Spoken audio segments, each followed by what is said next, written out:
Hey guys, welcome back to my YouTube channel. Once again my name is Adish Khankar. आप सभी लोगों का स्वागत है यहाँ पे continuation of determinants and matrices ये चैप्टर में।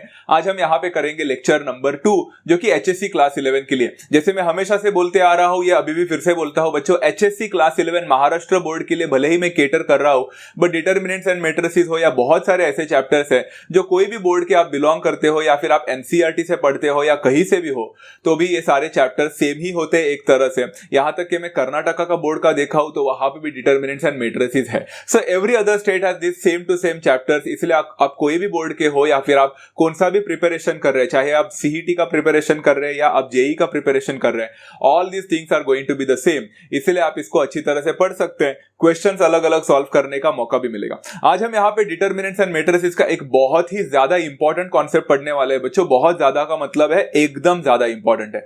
हम एक्चुअली पढ़ तो रहे हैं अभी डिटर्मिनेंट्स ही, बट आपको पता है बच्चों, ये जो कॉन्सेप्ट हम पढ़ने वाले हैं ये डिटर्मिनेंट्स के साथ साथ मैट्रिक्स में भी यूज होने वाला है। एंड ये आगे जाकर मुझे बार बार आपको रिपीट करने की जरूरत नहीं पड़नी चाहिए, इसलिए इसको अच्छी तरह से ध्यान से देखें। मैं किस टॉपिक के बारे में बात कर रहा हूं बच्चों? We are going to talk about minor and cofactor of the determinant. Minor and cofactor of determinant होता है आगे जाकर हम मैट्रिक्स में यूज करने वाले इनवर्स निकालने के लिए। तो यहां पे माइनर एंड कोफैक्टर में सबसे पहले समझने की कोशिश करते हैं माइनर्स।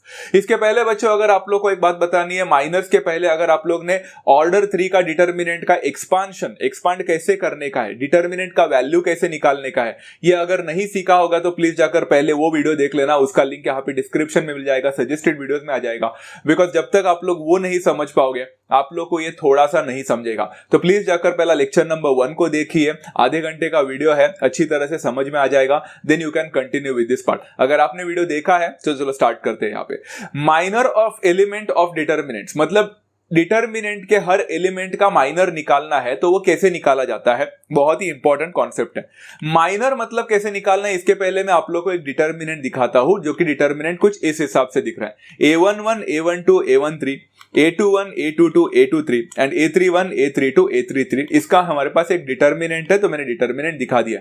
सबसे पहले मैं बताना चाहता हूं बच्चों, माइनर सिर्फ ऑर्डर 3 का ही डिटर्मिनेंट पे लगता है, ऐसा नहीं है। ऑर्डर 2 पे भी निकाल सकते हैं, ऑर्डर 3 पे भी निकाल सकते हैं, आगे जाकर order 4, order 5। Minors could be found out of anything. Minor का एक इंटरेस्टिंग पार्ट है बच्चों, माइनर एलिमेंट का निकाला जाता है, तो depending upon how many elements do I have, मुझे उतने माइनर्स निकालने पड़ेंगे। इसका मतलब क्या है, नहीं समझ में आया रहेगा तो let me help you out. अगर हम यहाँ पे ऑर्डर 3 का जो डिटर्मिनेंट देख रहे हैं, तो यहाँ पे अगर आप काउंट करोगे तो आपको कितने एलिमेंट्स दिख रहे हैं यहाँ पे, तो आप देख सकते हैं यहाँ पे टोटल 9 एलिमेंट्स है ना। 9 एलिमेंट्स है ना बच्चों, 1 2 3 4 5 6 7 8 9, बराबर है ना। तो बच्चों आपको पता है इस पर्टिकुलर डिटर्मिनेंट के टोटल कितने माइनर्स है?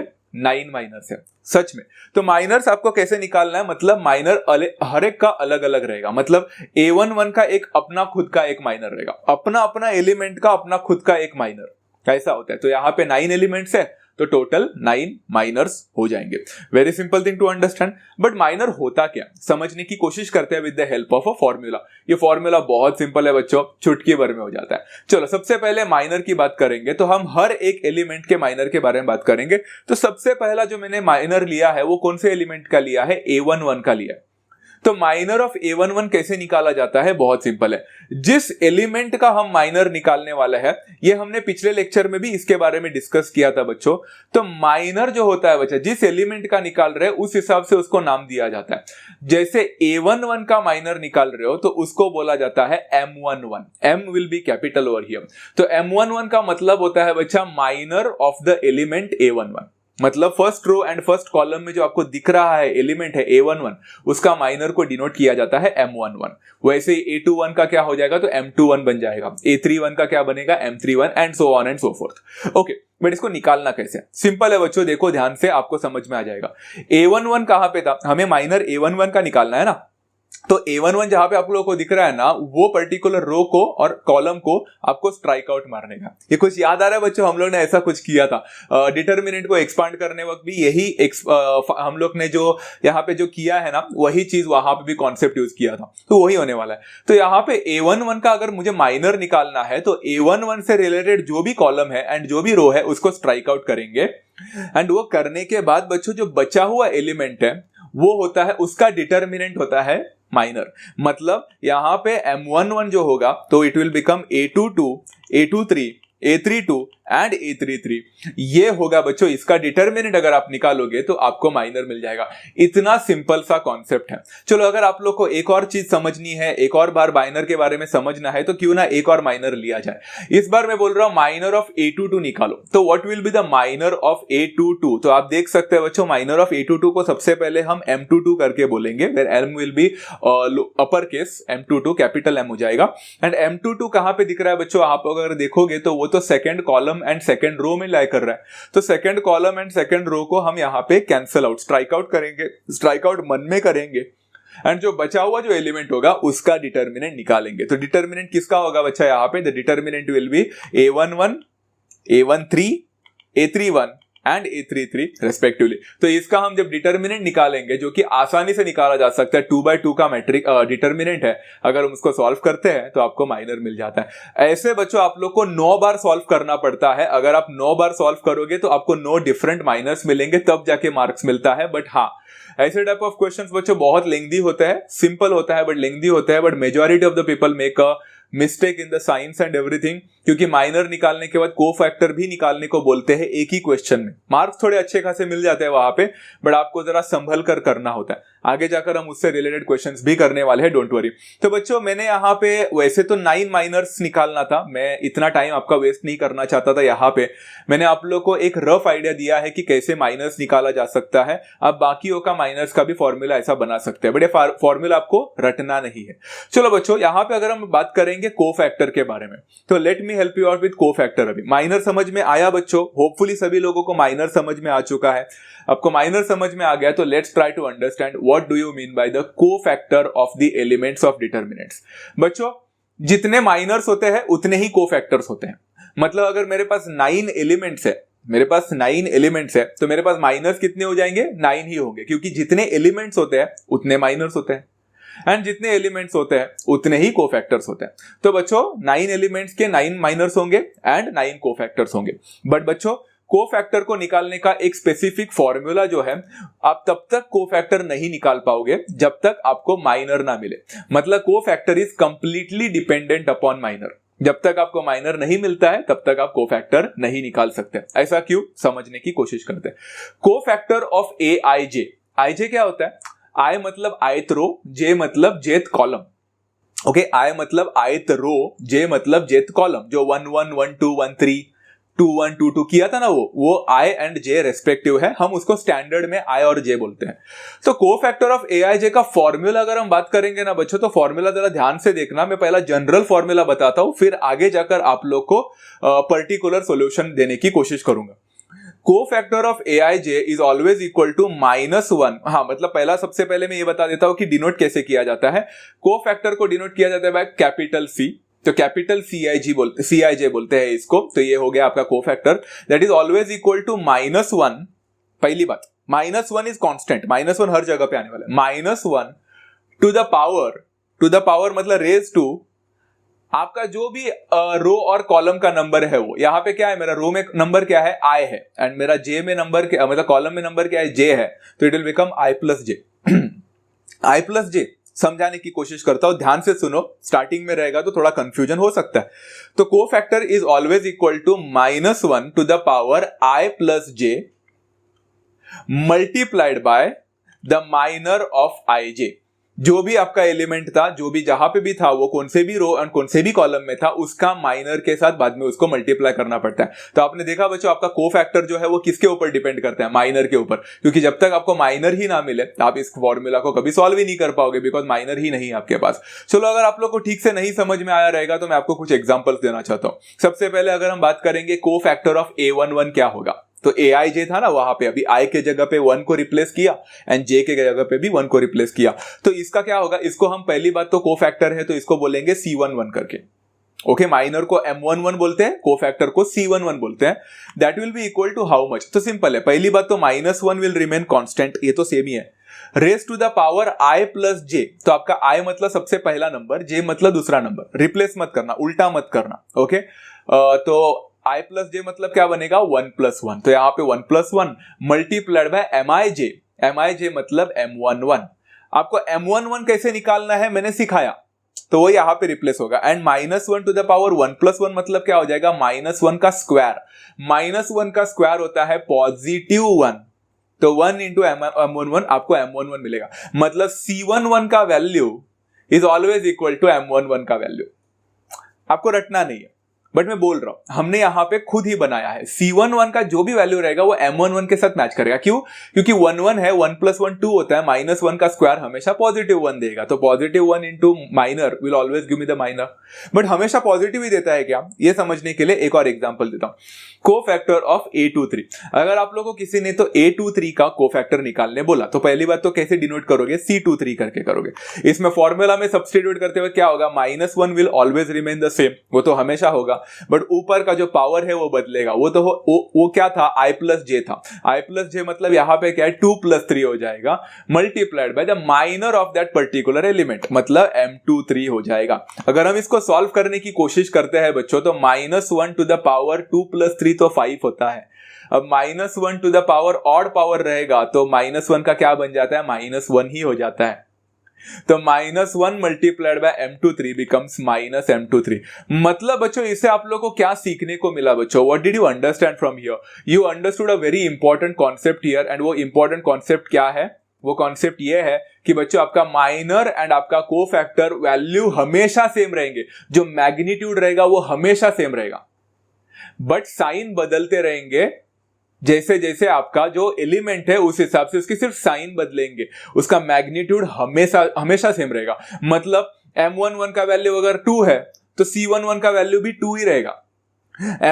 M23 का वैल्यू अगर 5 है तो C23 का वैल्यू भी 5 ही रहेगा, बट वो -5 रहेगा। मतलब सिर्फ साइंस चेंज होंगे डिपेंडिंग अपॉन आपको एक कौन सा एलिमेंट कौन से रो एंड कौन से कॉलम में लाई कर रहा है, उस हिसाब से आपका सिर्फ साइन बदलने वाला है कोफैक्टर का। अदर देन दैट कुछ नहीं चेंज होता है। माइनर एंड कोफैक्टर के मैग्नीट्यूड हमेशा सेम रहते हैं। बच्चों अगर हम लोग बात करेंगे इसका कोफैक्टर ऑफ A33, जिसको हम C33 करके बोलते हैं, इसका answer I am expecting from all of you to write in the comment boxes. आप कमेंट्स में मुझे इसका आंसर जरूर दे दे बच्चों। मुझे यहाँ पे देखना है कि how many of the students have really understood this concept. आप मुझे फाइनल आंसर बताओगे यहाँ पे कि आपको क्या मिल रहा है C33 का। टाइम स्टैम्प के साथ डालना बच्चों, टाइम लिखकर डालना, नहीं तो मैं खुद समझूंगा नहीं कि आप लोग ने कौन सा आंसर कहा दिया, ढूंढना पड़ता है। तो आप वहां पे टाइम डाल देना एंड उसी के साथ साथ मुझे कमेंट्स में जवाब दे सकते हैं। चलो अभी कोफैक्टर अगर आपको समझ में आ चुका रहेगा, क्यों ना हम लोग यहाँ पे एक इंपॉर्टेंट कॉन्सेप्ट को पढ़े। ये इंपॉर्टेंट कॉन्सेप्ट पढ़ने के बाद में हम एक्सरसाइज को स्टार्ट करने वाले। Expansion of determinant by using minor and cofactor. आता ह्याला काय म्हणायचं, everyone listen to me very carefully. सबसे पहले जो 3 वर्ड्स है उसको ध्यान से देखो। Expansion of determinant, what do you mean bye expansion of determinant? ये तो हमने पिछले लेक्चर में ही पढ़ा था। एक्सपांशन ऑफ अ डिटर्मिनेंट मतलब डिटर्मिनेंट को एक्सपांड करके उसको सॉल्व करना। सर हमें तो ये आता है, बहुत सिंपल था। फर्स्ट रो का लेने का, बचा हुआ डिटर्मिनेंट निकालने का, सेकंड रो का एलिमेंट निकालने का, फर्स्ट रो का सेकंड एलिमेंट निकालने का, एंड मेनी मोर। हमें पता है, हमने उसको पढ़ा था, बराबर है बच्चों। बट आपको पता है डिटर्मिनेंट को एक्सपांड करने के 2 अलग अलग तरीके होते हैं, 2 अलग अलग फॉर्मूले होते हैं। जो मैंने कल आपको बताया वो तो एक्सपांड करने का तरीका है ही, बट आपको पता है बच्चों डिटर्मिनेंट को एक्सपांड करने का एक और तरीका है, and that is with the help of minor and cofactor के मदद से भी किया जा सकता है। बच्चों जो मैं अभी आप लोग को बताने वाला हूं, ये काफी कम बच्चे इसको सीरियसली लेते हैं। उनको लगता है कि why are we going to waste our time doing this method?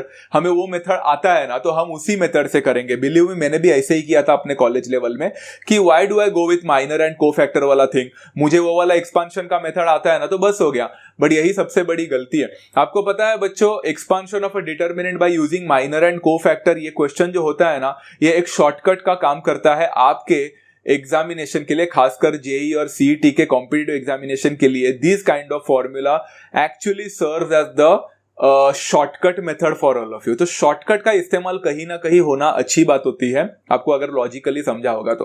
अगर आपको फिर भी नहीं समझ में आ गया मैं यहाँ पे किस बारे में बात कर रहा हूं, तो let me help you out. मान के चलो बच्चों, आप लोग के पास एक डिटर्मिनेंट है जो कि हमारा नॉर्मल एक जनरल डिटर्मिनेंट है, A11, A12, A13, A21, A22, A23 and A31, A32, A33। उसका मैंने डिटर्मिनेंट निकाला है। अब डिटर्मिनेंट निकालने का मैंने तरीका आपको जो सिखाया था वो तो हो गया है। अब मैंने अगर आप लोग को बोला कि मुझे ना डिटर्मिनेंट को एक्सपांड करके उसका वैल्यू निकाल के दो, बट वैसा वाला नहीं, तो माइनर और कोफैक्टर का इस्तेमाल करके इसके पीछे एक सिंपल सा फॉर्मूला है, सिंपल सा फॉर्मूला।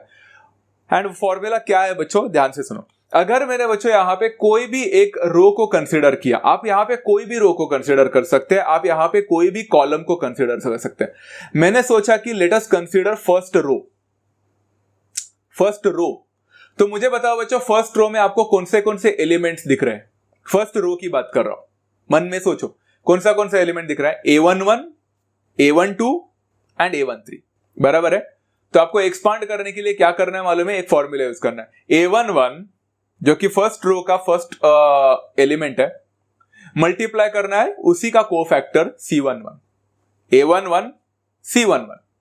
फिर दूसरा कौन सा था बच्चा? हम रो के हिसाब से जा रहे हैं तो प्लस आएगा बच्चों, माइनस नहीं आएगा। Plus A12 C12, A11 C11 plus A12 C12 plus, सब जगह प्लस ही है, यहां पे माइनस नहीं है, A13 C13। सो इसको बोलते हैं एक्सपांशन। एंड ये एक्सपांशन मैंने कहा किया by first row, expanding along the first रो।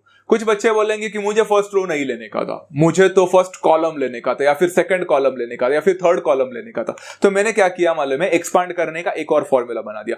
इस बार मैंने सोचा कि चलो मैं थर्ड कॉलम को लेता हूं, थर्ड कॉलम को। तो थर्ड कॉलम को ले सकते हैं, बट उस हिसाब से आपको एलिमेंट के साथ साथ कोफैक्टर को चेंज करना पड़ेगा। मतलब A13 C13 प्लस, हम थर्ड कॉलम की बात कर रहे हैं, A23 C23 plus A33 C33। मतलब ऐसे आप टोटल ऑफ कितने फॉर्मूले बना सकते हैं मालूम है? फर्स्ट रो का एक फॉर्मूला, सेकंड रो का एक फॉर्मूला, थर्ड रो का एक फॉर्मूला, फर्स्ट कॉलम का एक फॉर्मूला, सेकंड कॉलम का एक फॉर्मूला, थर्ड कॉलम का एक फॉर्मूला। टोटल 6 फॉर्मूले बन सकते हैं। तो इसमें से कौन सा आंसर राइट है? कोई भी आंसर राइट है। कितना करने का है? कोई भी एक चुनो आपके मर्जी का। या फिर कभी कभी क्वेश्चंस में बोलते हैं कि आप लोगों को ये सॉल्व करना है बाय थर्ड कॉलम, आप लोग को ये सॉल्व करना है, एक्सपांड करो बाय फर्स्ट रो, ऐसा पूछे जाएंगे तो उस हिसाब से आप लोग को करना पड़ेगा। अब आप बोल रहे हो कि इसमें शॉर्टकट क्या है सर? जेई और सीईटी का आपने शॉर्टकट बोला ना, तो व्हाट इज द शॉर्टकट हो रही है? शॉर्टकट ये है कि बच्चों कभी कभी ऐसे सवाल भी पूछे जाते हैं कि A11 C11 प्लस A1 मतलब ऐसा कुछ बोला है, फॉर एग्जाम्पल कुछ बोला है, the determinant of A is equal to 5, the determinant is 5, find A11 C11 plus A12 C12 plus A13 C13। And हम बोलते हैं कि अरे कैसे निकाले? अरे भाई A11 C11 plus A12 C12 plus A13 C13 is nothing but determinant itself, and determinant दिखे रखा है। तो अगर आपको ये फॉर्मूला पता होता कि ये सब कुछ चीजें करके आपको डिटर्मिनेंट ही मिल रहा है, तो आपने तो डायरेक्टली आंसर कर लिया। ऐसे बहुत सारे शॉर्टकट्स का इस्तेमाल होता है। तो एटलीस्ट यू कैन राइट, एक नोट करके रखो बच्चों, this is one of the shortcuts नहीं बोल सकते बट ये कॉम्पिटिटिव एग्जामिनेशन में शॉर्टकट का काम कर सकता है आपको डिटर्मिनेंट निकलवाने के लिए। तो इसको लिखो कि आप कैसे भी रो से या फिर कोई भी कॉलम को कंसिडर करके आप फॉर्मूला बना सकते हैं एंड एक्सपांड कर सकते हैं डिटर्मिनेंट को। As simple as that. समझ में आया? चलो अगर आपको ये सारी चीजें समझ में आगे रहेगा तो क्यों ना एक्सरसाइज 4.1 के क्वेश्चन नंबर 4 से 4, 5, 6 में इंप्लीमेंट करके देखते हैं जो भी चीजें आप लोग को समझ में आ चुकी है। चलो क्वेश्चन नंबर 4 की बात करेंगे। सबसे पहला सवाल बहुत सिंपल है बट ये थोड़ा बहुत ही ज्यादा लेंथी है, बिलीव मी बहुत लेंथी है। मैं फटाफट करूंगा, स्टार्टिंग में स्लो बताऊंगा, बाकी फटाफट करूंगा। आप चाहो तो एक बार समझ में आ गया तो वीडियो को खुद पॉज करके खुद बना सॉल्व करने की कोशिश करें एंड मुझे कमेंट्स में बताएं कि आपको आंसर मिल रहा है। Find the minor and cofactor of the element where the determinant is given as d is equal to 2, -1, 3, 1, 2, -1, 5, 7 and 2। ऐसा आपको एलिमेंट्स देके रखा है एंड उन्होंने बोला माइनर निकालो, कोफैक्टर निकालो। कौन से एलिमेंट का? सारे एलिमेंट्स का। मतलब आपको क्या क्या करना है? आपको 9 माइनर्स निकालने हैं यहाँ पे एंड 9 कोफैक्टर्स निकालने हैं। मतलब टोटल 18 चीजें निकालनी है आपको यहाँ पे। तो लेंथी तो होगा ही, कंफ्यूज मत होना and at the same time sign में गड़बड़ मत करना। आप साइन में गड़बड़ कर सकते हैं, इसी डर की वजह से मैंने यहाँ पे सब कुछ बताने की कोशिश की है। पहला ध्यान से सुनो। पहला मैंने माइनर निकाला, फर्स्ट एलिमेंट, अपना first row and first column का M11। M11 क्या होगा बच्चे? मैंने क्या बोला था? स्ट्राइक आउट करने का फर्स्ट रो, स्ट्राइक आउट करने का फर्स्ट कॉलम। बचा हुआ चीज कौन सा है? वो है 2, -1, 7 एंड 2। इसका डिटर्मिनेंट निकालना है, फटाफट से निकालना आना चाहिए। 2 2 होता है 4, -1 इंटू 7 होता है -7। तो 4 माइनस ऑफ -7, 4 + 7 हो जाएगा, जो कि जाहिर सी बात है सबको पता है 11 देगा। आपने M11 निकाला तो डायरेक्ट M12 मत निकालो बच्चों, उसी के साथ C11 निकाल दो। क्यों मालूम है? Because C11 is actually dependent completely upon the minor. तो जैसे ही आपको M11 मिल जाता है, C11 उधर के उधर ही निकाल दो ना। हाँ, अगर आपको M11 पहले निकालना है फिर C11 निकालना है तो भी चलेगा, not a big deal, but आपके ऊपर, चलो आपकी मर्जी है, आपको जैसा चाहे वैसे कर सकते। C11 का मैंने क्या फॉर्मूला बताया था बच्चों, -1 टू द पावर जो भी एलिमेंट का पोजीशन है वो, तो 1+1, क्योंकि 1 1 था, 1+1 multiplied by M11। -1 to the power 1+1 कितना होता है, -1 का स्क्वायर होता है, जो कि पॉजिटिव 1 ही देगा, एंड M11 11 है, तो -1 का स्क्वायर मल्टीप्लाइड बाय 11। तो मैं -1 का स्क्वायर और -1 का क्यूब वगैरह सब चीजें अभी बताते नहीं बैठूंगा, खाली फुकट का आपको, मतलब it's a very simple thing, you can do that on your own. तो this will become positive 11 only. तो आप देख सकते हैं आपका M11 और C11 दोनों इक्वल ही है। अभी M12 निकालते हैं, तो M12 विल बी व्हाट बच्चों, M12, तो फर्स्ट रो का एंड सेकंड कॉलम का जो एलिमेंट है वो है। तो अगर हम फर्स्ट रो को कैंसिल करेंगे सेकंड कॉलम को, तो बचा हुआ नंबर क्या होगा, 1 होगा, -1 होगा, 5 होगा, 2 होगा। वेरी सिंपल, क्रॉस मल्टीप्लाई करो, 1 2 2 होता है, माइनस ऑफ -5 देगा, and that will become 2 + 5 which is equal to 7। इसी हिसाब से आप C12 का भी वैल्यू निकाल सकते हैं। C12 इज इक्वल टू क्या हो जाएगा बच्चों, -1 टू द पावर 1+2 बन जाएगा अभी, multiplied by M12। -1 to the power 1+2 मतलब 3 ही होगा, एंड M12 आपका कितना है बच्चों, 7 है। आपको पता है नेगेटिव नंबर मतलब -1 का ऑड पावर हमेशा माइनस ही देता है, -1, तो इट विल बिकम -7। आपने देखा बच्चों, यहाँ पे मैंने आप लोगों को पहले भी बताया था, आपका M11 C11 या फिर M12 C12 सब कुछ मैग्नीट्यूड हमेशा सेम रहता है। आप देखो M11 और C11 का वैल्यू सेम था, 11 11 मैग्नीट्यूड, इस साइन भी सेम थे, बट M1 to C12 का भी मैग्नीट्यूड सेम था, बट साइन अलग थे। तो it's like magnitudes are going to be the same all the time, the only thing that will change is the sign, that's it. चलो M11 हो गया, M12 हो गया, M13 निकालो। अभी आप लोग खुद निकाल सकते हैं बच्चों, तो मैं फटाफट बता रहा हूं। M13 मतलब first row and the third column, तो आपके पास बचेगा number 1 2 5 and 7। All you need to do is solve this thing. 7 - 5 to the 10 मतलब 7 - 10 हो जाएगा, which is equal to -3। C13 निकालोगे तो बच्चों क्या हो जाएगा, -1 टू द पावर 1+3 हो जाएगा, एंड M13 हो जाएगा। 1+3 4 होता है बच्चों, सबको पता है इवन नंबर है, तो यहाँ पे -1 to the power 4 will become +1 only, and -3 है, तो इसका आंसर -3 मिलेगा, सेम आंसर। इसके बाद M21 निकाले। M21 निकालते वक्त क्या करोगे बच्चों, M21 it's like second row and first column cancel out, तो बचता है -1 3, उसके बाद 7 एंड 2, ये बचेगा आप लोगों को। क्रॉस मल्टीप्लाई करो, -2 -7 3 21, मतलब ये हो जाएगा -23। C21 निकाल सकते हैं इसी हिसाब से, it will become -1 to the power 2 + 1 multiplied by M21। -1 to the power 2 + 1 मतलब -1 टू द पावर 3 हो जाएगा। M21 will remain the same, that is -23। -1 का क्यूब होता है -1, नेगेटिव नेगेटिव पॉजिटिव बनेगा, आपको आंसर मिलेगा +23। Very simple thing. चलो इसी हिसाब से हम लोग और भी निकाल सकते हैं। एक्चुअली मुझे ये सारी चीजें आप लोग को अभी खुद बोलना चाहिए निकालने को, बट मैंने सारी चीजें निकाल के दी है फिलहाल के लिए, आगे आगे जाकर आप लोग को ये सब कुछ आना चाहिए। M22 will be equal to कितना बच्चों, M22 तो मिडल वाला ही नंबर है, तो स्ट्राइक आउट करो, तो क्या हो जाएगा, 2 बचेगा, 3 बचेगा, 5 बचेगा एंड 2 बचेगा, right. 2 2 4 -5 3 15, 4 - 15 becomes -11, and C22 will become -1 to the power 2 + 2 multiplied by M22। 2 + 2 होता है 4, -1 टू द पावर 4 मतलब नेगेटिव नहीं रहेगा, पॉजिटिव हो जाएगा, मल्टीप्लाइड बाय -11, तो ये -11 ही देगा। इसी हिसाब से M23 भी निकाल के देखो बच्चों, तो M23 क्या होगा आपका, second row and third column को स्ट्राइक करो, तो 2 - 1 5 and 7 will come over here. 7 2 14, minus of -5 हो जाएगा, is equal to 14 + 5 which is equal to 19। C23 निकालोगे तो -1 टू द पावर 2 + 3 करना पड़ेगा, मल्टीप्लाइड बाय M23। 2 + 3 होता है 5 बच्चों, सबको पता है -1 टू द पावर 5 -1 ही देगा, multiplied by 19 becomes -19 over here. आगे बढ़ते हैं बच्चों M31 निकालने के लिए, बाकी का लास्ट ही बचा है 3, वही 3 आराम से निकाल लेंगे हम लोग, and then this question will be done. M31 will be equal to what बच्चा, अगर M31 की बात करेंगे तो ये थर्ड रो में और फर्स्ट कॉलम में बैठ रहा है, तो उसको स्ट्राइक आउट करेंगे तो बचता है नंबर -1 3 2 एंड -1। यहाँ पे अगर हम इसको सॉल्व करते हैं, -1 इंटू -1 बिकम्स +1, -3 2 होता है 6 बच्चों, इसका आंसर -5 मिलेगा, एंड आपको C31 मिल जाएगा which is equal to -1 to the power 3 + 1 multiplied by M31। 3 + 1 4 होता है, तो पॉजिटिव ही देगा, तो positive multiplied by -5 that is equal to -5 itself. M32 की बात करेंगे अगर, तो M32 नीचे दिख रहा है 7 वाला नंबर, तो उसको स्ट्राइक आउट करो कॉलम एंड रो को, तो आपको मिलेगा 2 3 1 एंड -1 रेस्पेक्टिवली।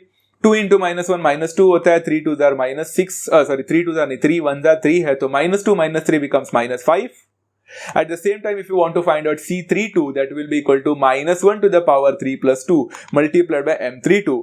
3 plus 2 मतलब 5 होगा यहाँ पे, एंड M32 -5 है, -1 टू द पावर 5 -1 देता है, -1 into -5 becomes +5 over here. And last but not the list M33 अगर हम निकालने जाएंगे तो M33 मतलब लास्ट वाला जो नंबर दिख रहा है आप लोग को, उसको स्ट्राइक आउट कर लेना, तो आपको मिलेगा 2 -1 1 and 2 respectively. 2 2s are 4, minus of -1 that will become 4 plus 1 which is equal to 5. and C33 अगर निकालने जाएंगे तो that will become -1 to the power 3 plus 3 multiplied by M33. and -1 to the power 3 plus 3 6 होता है, मतलब -1 to the power 6 होता है, and M33 5 है. नेगेटिव का पावर 6 करेंगे तो वो +1 बनेगा, multiplied by 5, that will become the answer, that's 5 over here. And इस हिसाब से आपने माइनर एंड कोफैक्टर निकाला सारे एलिमेंट्स का इस डिटरमिनेंट का. अगर आप देखोगे तो कितना लेंथी था बट कितना सिंपल था. So make a discipline over here, discipline से लिखो, आराम से लिखो, पहला स्टार्टिंग में समझ कर लिखो, बाद में शॉर्टकट्स या फिर आराम फटाफट करना ओके है, ऑब्वियस है. आप लोग गलती ना करो, घाई ना करो, इसलिए मैंने यहाँ पे पूरा अच्छी तरह से बता दिया. होपफुली आप लोगों ने वीडियो को पॉज करके उसके बाद रिज्यूम करके आपके सारे आंसर्स मैच कर रहे होंगे. अगर नहीं किए, कहीं ना कहीं साइन में गड़बड़ हुआ है, तो make the note of it and rectify your mistake. चलो क्वेश्चन नंबर 4 समझा.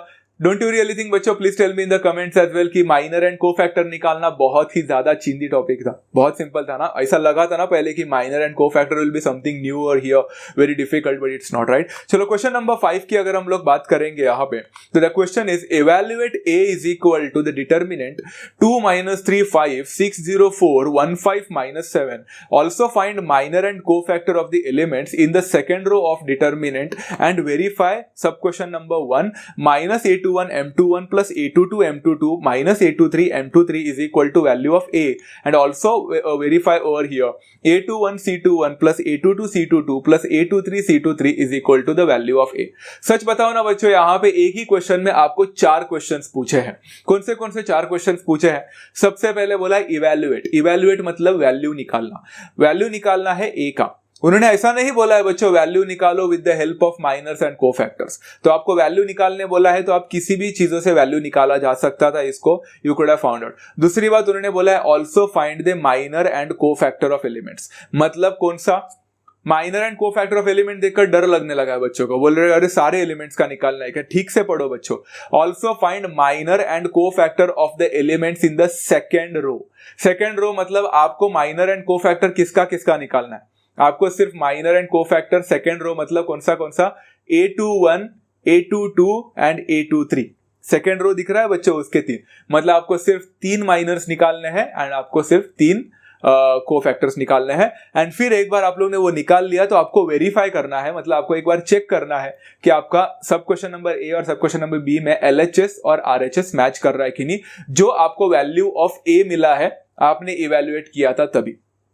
So far so good guys, very simple thing to understand. सबको समझ में आ रहा है, ग्रेट. तो बच्चों इसको सॉल्व करने के कई सारे तरीके हैं. मैंने एक सिंपल सा अपना ओल्ड तरीका ही इस्तेमाल किया है इवेल्युएट करने के लिए ए का, क्योंकि मुझे लगा कि मैं आपको इसी एक ही क्वेश्चन में सारे चीजें बता दूंगा. एक ही क्वेश्चन में कॉम्बिनेशन बता दूंगा सब कुछ की इवेल्युएट भी कैसा करना है नॉर्मल मेथड से, फिर माइनर भी निकालेंगे, कोफैक्टर भी निकालेंगे एंड चेक भी करेंगे, सब कुछ करेंगे. तो सबसे पहले मैंने डिटरमिनेंट रखा a is equal to 2 -3 5 6 0 4 and 1 5 -7. And I hope सभी लोगों ने एक्सपांशन करना सीखा है हमारे वो मेथड से जो हमने लास्ट लेक्चर में पढ़ाई किया था. कैसे किया था बच्चों इसको याद करो. हमने हमेशा फर्स्ट रो को ही कंसिडर किया रहा था. फर्स्ट रो का वैल्यू कौन सा था? 2 था. उसके बाद में 2 का first row and first column को स्ट्राइक आउट करके जो बचा हुआ था उसका डिटरमिनेंट निकालना था. जो डिटरमिनेंट मैंने यहाँ पे डायरेक्टली 0 -20 कैसे किया? 0 इंटू -7 इज 0 -4 5 20, तो 0 -20. फिर माइनस साइन आता था एंड फिर सेकेंड एलिमेंट आता था फर्स्ट रो का -3, तो मैंने -3 लिखा है यहाँ पे. एंड देन उसको स्ट्राइक आउट करने का रो को एंड कॉलम एंड रो, तो बचा हुआ है 6 4 1 -7. 6 4 1 -7. 6 इंटू -7 -42 एंड -4 1 are 4, तो -42 -4 हो जाएगा. प्लस फिर द थर्ड एलिमेंट जो दिख रहा है आपको फर्स्ट रो में दैट इज 5 मल्टीप्लाइड बाय, उसको स्ट्राइक आउट करो बच्चों, नंबर मिलेगा 6 0 1 5. 6 5 30 -0 1 are 0. तो 30 माइनस 0 तो 30 ही होता है, मैंने 30 माइनस 0 लिखा है। इसके बाद में सॉल्व करने जाएंगे बच्चों तो बड़ा सिंपल है, मैंने आपको डायरेक्टली करके दिया है। 0 माइनस 20 होता है माइनस 20, माइनस 20 इंटू 2 होता है माइनस 40। माइनस ऑफ माइनस, यहाँ पे देखो बच्चों बहुत सारे माइनसेस है यहाँ पे, तो माइनस 42 माइनस 4 होता है माइनस 46, माइनस 46 इंटू माइनस 3 करोगे तो एक पॉजिटिव आंसर मिलेगा, एंड माइनस बाहर का वैसे ही रख लिया मैंने, उस माइनस को कुछ नहीं किया। मेरे पास माइनस 3 था एंड माइनस 46 था, उसको मैंने सॉल्व किया। कितना होता है 43 इधर 120, 6 3 इधर 18, 138 मे बी, तो माइनस ही रहेगा यहाँ पे एंड 138 हो जाएगा। Is that clear? साइन में गड़बड़ मत करना। एंड 30 माइनस 0 होता है बच्चों 30, 35 150 होता है। All you need to do is बच्चा solve this one. 150 minus 138 becomes 12 and 12 minus 40 becomes minus 28. I think the answer to be minus 28 होना चाहिए एब्सोल्युटली। नेगेटिव 28 मिला होगा, आई होप सभी लोगों को इतना ही आंसर निकालना था पहले वाले का। हमें 4 चीजें निकालनी है यहाँ पे, हमने इवैल्यूएट वाला निकाल दिया। अगर आपको लगता है अरे बहुत सारे चीजें निकालनी, डोंट वरी, पहला ही निकालना एक बहुत इंपॉर्टेंट काम था। अभी सेकंड निकालना भी एक इंपॉर्टेंट है, माइनर एंड कोफैक्टर, उसके बाद बाकी के 2 जल्दी हो जाते हैं। Minor and cofactor second row का ही निकालना है, तो सेकंड रो में कौन से एलिमेंट है, तो A21, A22 एंड A23, तो उसका क्या क्या होगा M21, M22, M23 and C21, C22, C23, बराबर है। चलो M21 निकालने वक्त आप देख सकते हैं M21 कहां पे है, उसका कॉलम और row and column strike out हो जाएगा, तो बचेगा -3, 5 एंड -7, बराबर है, राइट। -3 इंटू -7 becomes 21 एंड -5 5 25, तो आपको यहाँ पे मिलेगा 21 minus 25 which is equal to -4। बच्चों जो भी आंसर आप लोग को मिल रहे हैं ना, नोटबुक में नोट डाउन करके रखो, बिकॉज आगे जाकर आप लोग को उसी का इस्तेमाल करना है। आपको अब तक क्या क्या मिला, डिटर्मिनेंट मिला -28, लिख के रखो। डिटर्मिनेंट ऑफ ए जो आपको मिला है वो -28 मिला था। अभी आपको M21 भी मिला है, वो है -4, लिख के रखो। फिर C21 निकालने का तरीका मैंने क्या बताया था बच्चों, -1 टू द पावर 2 + 1 हो जाएगा, मल्टीप्लाइड बाय M21, तो यहाँ पे 2 + 1 मतलब 3 बन जाएगा, एंड M21 मतलब -4 था, माइनस माइनस पॉजिटिव बनेगा बिकॉज -1 का क्यूब -1 ही होता है, तो it will become 4 over here. Very simple, आपको M21 C21 मिल गया, वैसे ही आप M22 C22 भी निकालोगे। M22 कितना हो जाएगा बच्चों, जरा आप खुद करके देखो ना, स्ट्राइक आउट कर लो second row and second column को, तो 2 5 1 एंड -7 बचेगा, -14 बनेगा यहाँ पे, एंड -5 बनेगा which is equal to -19, and C22 निकालना रहेगा, तो it is -1 to the power 2 + 2 multiplied by M22, जो कि आपको -1 टू द पावर 4 इंटू 19 देगा, -19, विच विल बिकम -19 इटसेल्फ, सबको पता है कैसे। तो M22 मिल गया, C22 मिल गया, तो M23 एंड C23 भी निकाल लेंगे। M23 कितना हो जाएगा बच्चों यहाँ पे, M23 मतलब आपका सेकेंड रो में जो लास्ट एलिमेंट है, तो सेकेंड रो आपका कैंसिल हो जाएगा, एंड थर्ड कॉलम भी आपका स्ट्राइक आउट हो जाएगा, तो आपके पास बचेगा नंबर 2 -3 1 एंड 5। इसको अगर सॉल्व करोगे तो 2 5 10 होता है, माइनस ऑफ -3 बन जाएगा, which will become answer as 13। Very simple. And C23 निकालना भी बहुत सिंपल है, -1 to the power 2 + 3 multiplied by M23, and that will become -1 to the power 5 multiplied by M23 which is 13, which is equal to यहाँ पे कितना मिलेगा, -13। It's as simple as that. तो यहाँ पे इतना सारे वैल्यूज तो मिल चुके हैं आप लोगों को, बहुत ही सिंपल था, तो everyone has understood so far, right. अभी आप लोग को ये सारे चीजें मिल गए हैं, तो हमने 2 क्वेश्चंस तो कर लिए, अभी हमें यहाँ पे क्या करना है, वेरीफाई करना है। वो वेरीफाई करने में ना सबसे पहला वेरिफिकेशन हम लोग देखते हैं, जो कि है -A21 M21 + A22 and whatever it is, that has to be equal to the value of A। आपको याद है बच्चों, आप लोग को वैल्यू ऑफ ए कितना मिला था, -28। तो मैंने क्या किया, मतलब मैंने LHS लिया, वेरीफाई करना है ना, तो वेरीफाई करना है मतलब क्या, LHS is equal to RHS करना है, तो मैंने पहले LHS ले लिया। तो LHS में ना बच्चों ध्यान से देखो, पहली बात तो उन्होंने -A21 लिखा है, तो माइनस रहने दो वैसे ही। आपका A21 कितना है, आपको एलिमेंट ढूंढना भी आना चाहिए। A21 मतलब सेकेंड रो का फर्स्ट कॉलम, बराबर ना, सेकेंड रो का एंड फर्स्ट कॉलम का नंबर मतलब 6, तो ये -A21 है, मतलब ये -6 हो जाएगा, माइनस को मैंने बाहर रखा एंड 6, एंड M21 जरा पीछे आप लोग स्क्रॉल करो एंड A21 देख लो बच्चों कितना था, M21 तो मुझे अभी याद नहीं है, मैंने इसलिए बोला था आपको लिख के रखो, तो M21 कितना मिलेगा आप लोग को, that will become -4। Simple thing to understand. Okay, तो फिर हम लोग प्लस करेंगे यहाँ पे, एंड A22 तो जीरो है, जीरो मल्टीप्लाइड बाय M22 आपका -19 मिला था, चेक कर सकते हैं, एंड माइनस A23 आपका 4 है बच्चों, मल्टीप्लाइड बाय M23, तो M23 आप लोग का कितना है बच्चों, यहाँ पे आप लोगों को कितना मिला था, we got the answer to be 13, बराबर ना। So far very simple thing to understand, यहाँ तक तो सबको समझ में आ गया रहेगा। -6 इंटू -4 होता है 24, 0 इंटू -19 तो 0 ही देने वाला है आप लोग को, एंड 4 इंटू 13 52 होता है, मतलब -52। अगर आप इसको सॉल्व करने की कोशिश करते हैं ना, तो 24 प्लस 0 इज 24, 24 माइनस 52 करोगे तो शॉकिंग आंसर आपको -28 करके मिलेगा। Don't you really think this is nothing but the RHS over here, because RHS happens to be the value of A, and हम लोग देख सकते हैं हमें इवेल्युएट करते वक्त A का वैल्यू -28 मिला था, तो हमने यहाँ पे इवेल्युएट करके हमने वेरीफाई भी कर लिया कि कैसे हमारा लेफ्ट हैंड साइड और राइट हैंड साइड इक्वल हो जाता है। अब बच्चों बात रही सब क्वेश्चन नंबर बी की, जो कि है A21 C21 A22 C22 and A23 C23। मुझे लगता है आप लोग को A21 A22 एंड A23 तो पता ही है, एंड C21 C22 C23 हमने निकाला है। तो ये वाला पार्ट में आप लोग को एक असाइनमेंट करके देने वाला हूं, because I don't really think ये रॉकेट साइंस क्या है, ये तो बेसिक साइंस भी नहीं है, ये तो बेसिक मैथमेटिक्स भी नहीं है। आपको सिर्फ सब्स्टिट्यूशन करना है, सारे एलिमेंट्स और जो भी वैल्यूज मैंने दिए हैं C21 C22 C23 के, एंड आपको सिर्फ वेरीफाई करके देखना है कि वो आपको -28 मिल रहा है कि नहीं, आपको मिलना ही चाहिए। If you have got the answer as -28, tell me in the comments बच्चों you have got the answer as -28 and hence you have verified the question as well. It is as simple as that. In fact मैंने difficult वाला topic करके दिया, negative वाला value मैंने लिया है सब क्वेश्चन ए, आपको तो फिर भी सब क्वेश्चन नंबर बी में मैंने सारे पॉजिटिव नंबर्स दे दिए। ट्राई करके देखो बच्चों एंड जरूर मुझे बताना। यहाँ पे बचता है लास्ट क्वेश्चन, एक्सरसाइज 4.1 का question number 6, and then we are free of exercise. सबसे पहला एक्सरसाइज हमारा खत्म हो जाएगा। Find the value of the determinant. अरे वाओ, डिटर्मिनेंट का वैल्यू निकालना है, आता है हम लोग को, इवेल्युएट करना आता है ना ना ना ना, ध्यान से देखो। Find the value of the determinant expanding along the third column. याद आ रहा है कुछ तो बच्चों, कुछ याद आया? एब्सोल्युटली, ये हमारा दूसरा तकनीक है, दूसरा टेक्निक है, दूसरा जो मेथड है वो है। मतलब हमारे पास अगर एक डिटर्मिनेंट देखे रखा है, फॉर एग्जांपल ये है, आपको इसको इवेल्युएट करना आता है हमारे पहले मेथड से, बट हम अभी क्या करने वाले हैं, we are going to expand along the third column. बच्चों थर्ड कॉलम कौन सा? थर्ड कॉलम बोला है, रो और कॉलम में कंफ्यूज मत होना। वर्टिकल जो होते हैं वो कॉलम होता है, हॉरिजॉन्टल जो होते हैं वो रो होता है। थर्ड कॉलम की बात हो रही है, मतलब 2 - 4 एंड 0 आपको दिख रहा है, मालूम है बच्चों, उसका करने का। अब आप बोलोगे अरे फिर से माइनर और कोफैक्टर निकालना पड़ेगा, वो सारा दुकान ओपन करना पड़ेगा। हाँ, करना तो पड़ेगा। आपको पता है बच्चों, इवेंचुअली आगे आगे जाकर आप लोग ऐसे भी कुछ कर सकते हैं जो मैं करके दिखा रहा हूं यहाँ पे, एंड ये करने को आना चाहिए आप लोग को, जो कि आपके एग्जामिनेशन, अपना कॉम्पिटिटिव एग्जामिनेशन के लिए बहुत काम आएगा। कि मैंने आप लोग को एक फॉर्मूला सिखाया था, expansion along the third column की बात हो रही है। तो थर्ड कॉलम में कौन से एलिमेंट होते हैं पता है?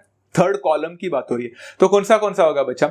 It will become A13 A23 and A33, बराबर ना बच्चों? देखो ना, सोचो, फर्स्ट रो का थर्ड कॉलम A13, फिर सेकंड रो का थर्ड वाला जो A23 and A33, A13 A23 A33।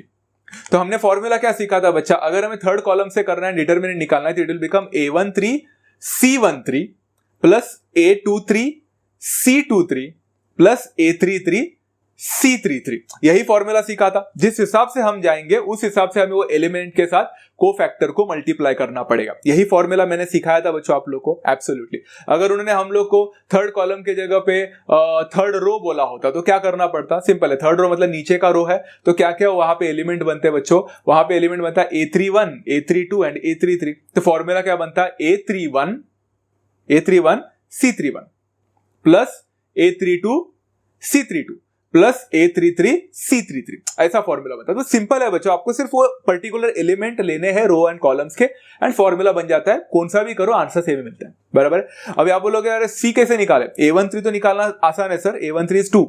C13 कैसे निकाले? C13 के लिए आपने तो खुद बोला था कि माइनर निकालना पड़ता है, तो माइनर निकल के कोफैक्टर निकलता है ना, तो माइनर का डायरेक्टली फॉर्मूला डाल दो ना। यहाँ पे कोफैक्टर का फॉर्मूला क्या था बच्चा? कोफैक्टर का फॉर्मूला था -1 टू द पावर 1 + 3 था। यहाँ पे 1 3 है तो 1 + 3 मल्टीप्लाइड बाय माइनर था, जो कि M13 आ जाएगा। तो माइनर मतलब क्या है बच्चों? डायरेक्टली डाल दो, डिटरमिनेंट बना दो ना। माइनर मतलब क्या था? डिटरमिनेंट था। M13 मतलब क्या? First row and third column को कैंसिल करके जो बचा हुआ है, मतलब -2, 3, -3 एंड 4। कुछ बच्चे बोल रहे होंगे बहुत कंफ्यूजिंग है एट द बिगिनर लेवल, तो मैं बोलता हूं अगर आपको बिगिनर लेवल में कंफ्यूजिंग होता है तो आप अलग से M13, M23 एंड M33 निकालो अलग से, फिर उसका C13, C23 एंड C33 निकाले एंड फिर फॉर्मूला में सब्स्टिट्यूट करें, कर सकते हैं। बट अगर आप लोग को जमता है तो आप ऐसे भी कर सकते हैं। ओके, फिर प्लस A23 मतलब -4 है, मल्टीप्लाइड बाय आप देख सकते हैं बच्चों -1 टू द पावर 2 + 3 हो जाएगा बिकॉज को फैक्टर निकाल रहे हैं। एंड वो पर्टिकुलर जो -4 आपको दिख रहा है वो तो second row and third column में, तो स्ट्राइक आउट करोगे तो बचेगा क्या, -1, 1, -3 एंड 4, वेरी सिंपल। एंड उसके बाद में प्लस A33 बोला है, A33 तो 0 है। जब भी मुझे 0 एलिमेंट आता है ना मुझे बहुत पसंद आता है, बहुत मस्त है 0, मुझे बहुत पसंद आता है। ओके, वो बहुत मस्त काम करता है मकसूद भाई। अगर हम यहाँ पे बात करेंगे 0 की, तो अगर 0 लिया है तो -1 टू द पावर पहला क्या करना पड़ेगा, 3 + 3 करना पड़ेगा बिकॉज को फैक्टर का फॉर्मूला ही स्टार्ट होता है। फिर M33 करना पड़ता है। M33 मतलब क्या, यहाँ पे तो थर्ड कॉलम थर्ड रो को कैंसिल करोगे तो बचेगा -1, 1, -2 एंड 3 रिस्पेक्टिवली। अगर हम सॉल्व करने जाएंगे बच्चों तो 2 को वैसे ही रखा, -1 to the power 1 + 3 -1 to the power 4 होता है, जिसको मैं डायरेक्टली +1 लिख सकता हूं। थोड़ा तो शॉर्टकट चल जाता है। इधर इसको अगर सॉल्व करने जाएंगे तो -2 × 4 होता है -8, -3 × -3 होता है -9, माइनस प्लस -8 + 9 बनेगा। यहाँ पर जो प्लस ऑफ -4 मैंने फिलहाल वैसे ही रखा है, -1 टू द पावर 2 + 3 तो ये ऑड पावर है मतलब -1 ही देगा। एंड फिर इसको सॉल्व करो, -1 × 4 होता है -4, माइनस ऑफ -3 मतलब -4 + 3 देगा, प्लस 0 यहाँ पे है बच्चों -1 टू द पावर 3 + 3 फलाना ढिमका की क्या जरूरत है, वो 0 पूरा का पूरा चीजों को ही 0 करने वाला है। Don't waste your time doing solving all those things, मत करो। 0 × एनीथिंग इज 0, काम खत्म। इसलिए मुझे 0 वाला पसंद है। अब इन दोनों को सॉल्व करना है यहाँ पे, वो तो 0 हो गया, काम खत्म हो गया। इधर अगर हम सॉल्व करेंगे, मैं डायरेक्ट सॉल्व कर रहा हूँ बच्चों, 9 - 8 होता है 1, 1 × 1 × 2 होता है सिर्फ 2। एंड यहाँ पे अगर हम देखेंगे बच्चों तो -4 + 3 कितना होता है, -4 + 3 -1, -1 × -1 होता है 1, 1 × -4 होता है -4, तो यहाँ पे -4 करके दे देगा। Is that clear? एंड +0 तो छोड़ ही दो। तो अगर हम इसको सॉल्व करेंगे तो 2 - 4 आपको कितना मिलता है, -2 करके मिलता है। And this is how you have evaluated a determinant. आपने डिटर्मिनेंट का वैल्यू निकाला, not by our that method but by our another method, by expanding along the column या फिर रो या व्हाटएवर। यहाँ पे थर्ड कॉलम बोला तो हमने सॉल्व किया। बच्चों एक छोटा सा assignment for all the students, ये असाइनमेंट कोई क्वेश्चन नहीं है, सिर्फ यही एक असाइनमेंट इसी क्वेश्चन से रिलेटेड है कि थर्ड कॉलम की जगह पे कोई और कॉलम या फिर रो को लेकर भी ट्राई करके देखें।